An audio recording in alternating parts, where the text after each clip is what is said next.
যুক্তরাষ্ট্র সম্পর্ক উত্তপ্ত হচ্ছে আবারও। নতুন করে যুদ্ধ শুরুর আশঙ্কার কথা বলছে তেহরান।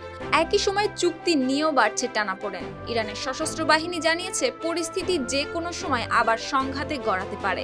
যুক্তরাষ্ট্র কোনো চুক্তি বা সমঝোতায় প্রতিশ্রুতিবদ্ধ নয়, তাই যে কোনো নতুন উত্তেজনার জন্য প্রস্তুত রয়েছে ইরানি বাহিনী। অন্যদিকে মার্কিন প্রেসিডেন্ট ডোনাল্ড ট্রাম্প স্পষ্ট করে জানিয়েছেন ইরানের প্রস্তাবগুলো তার মন মতো হয়নি। এমনকি ইরান চুক্তি করতে চাইলেও সেটি তার কাছে গ্রহণযোগ্য নয়। তাই কোনো চুক্তিতে না পৌঁছানোই যুক্তরাষ্ট্রের জন্য ভালো হতে পারে বলেও ইঙ্গিত দেন তিনি। ফলে কূটনীতি ও সংঘাতের মাঝামাঝি দাঁড়িয়ে এখন ইরান যুক্তরাষ্ট্র সম্পর্ক, যেখানে প্রতিটি সিদ্ধান্তই পারে পরিস্থিতিকে নতুন দিকে নিয়ে যেতে।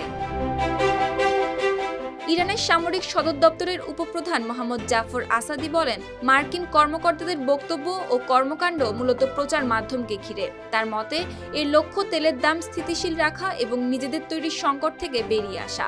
পাশাপাশি তিনি হুঁশিয়ারি দিয়ে জানান, যুক্তরাষ্ট্রের যে কোনো হঠকারিতা মোকাবেলায় পুরোপুরি প্রস্তুত ইরান। এছাড়াও ইরানের পররাষ্ট্রমন্ত্রী আব্বাস আরাকচি জানিয়েছেন, যুক্তরাষ্ট্র আচরণ পরিবর্তন করলে আবারও আলোচনায় বসতে পারে তেহরান। কিন্তু ওয়াশিংটনের অবস্থান ততটা নমনীয় নয়। পাম বিচে এক অনুষ্ঠানে ট্রাম্প জানান, ইরান একটি ভালো চুক্তির চেষ্টা করছে ঠিকই, কিন্তু যুক্তরাষ্ট্র তা হতে দেবে না। তার মতে ইরানকে তার মন মতো শর্তেই চুক্তি করতে হবে, না হলে চুক্তি না হওয়াই ভালো।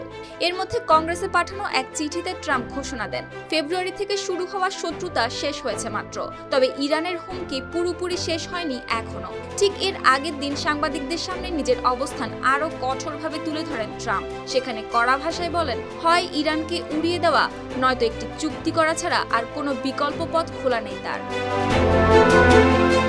সুপ্তি রায়, RTV।